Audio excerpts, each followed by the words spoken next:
Okay, welcome class to Roads Diverging, Chapter 7 of Finger and Asun. This is Lauren O'Leary, and I'm going to attempt to do this by video. I'm not a techno wizard, so bear with me, please. Okay, we're going to start with an overview of the chapter, and main themes were 4 trends affecting the identity of adult education.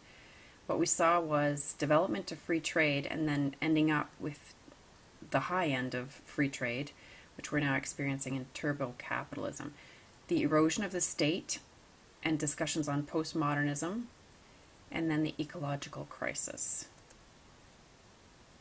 So we're going to trace the steps from development to free trade and just take a look at how we got there.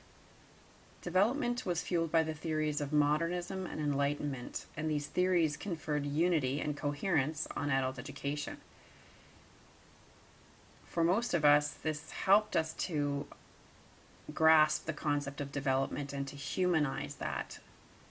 And then we entered the era of globalization and free trade, and there was a shift in this paradigm, and the development became obsolete. And what direction are we to take now with our theories? So from free market economy, we look at what it looks like and what the consequences of free market economy are. And I can speak to this directly right now because I'm researching Russia, and they're experiencing all of the social, cultural, political, and ecological issues of a free market economy. And what that looks like in Russia is a breakup of their society, fragmentation, job loss, poverty, criminalization, eroded communities and cultures, development of placelessness, and feeding consumerism, or buying $400 American jeans. So turbo capitalism, what does that look like? It has replaced the development of free trade, and it's recolonization, really, of the South to neocolonialism. There are new standards, new organizations, and these things are things like the World Trade Organization and ISO standards that companies are needing to meet. So things are changing. In order to do business in this marketplace, you're going to have to do things like that. Financial markets are liberalized, multinationals repatriate their dollars, and speculation begins. So things take a vicious cycle. So in this particular system of capitalism, you make money with your head and not with your hands. So we equate this to a casino type of economy, which is volatile, and the financial markets take some pretty big curves. Economic polarization can happen, depreciation of work, and rise in uncontrollable economic factors. Things like cartels begin to uprise, and I can't even pronounce oligopolies very well. So if we compare and contrast capitalism and free trade, in capitalism, you work hard, you produce something tangible, you develop, and it's for the good of society. And under the area of free trade, you don't necessarily work, you don't necessarily produce a product, but you make dollars quickly, and never mind society. And one of the issues discussed in the articles that we read was the race for the bottom. That's what they called it. A lot of greed, a lot of corruption, a lot of mindless making of money and not caring where that money was made or how.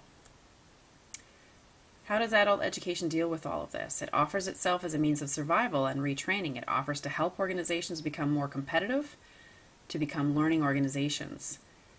However, adult education then becomes a servant of this new global casino and offers itself as a commodity to be developed, promoted, and marketed. Again, if we compare and contrast, we look at the themes that we had, or the ideologies that we had, modernism versus postmodernism. Take a look at what modernism stood for: justice, freedom, equitable society, human rights, emancipation by education, and emancipation one is for all.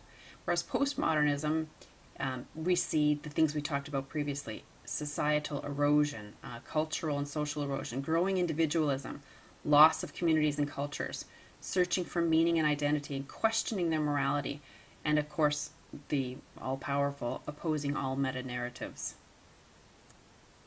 So is this an opportunity for adult education? I guess that's going to be a subject for discussion.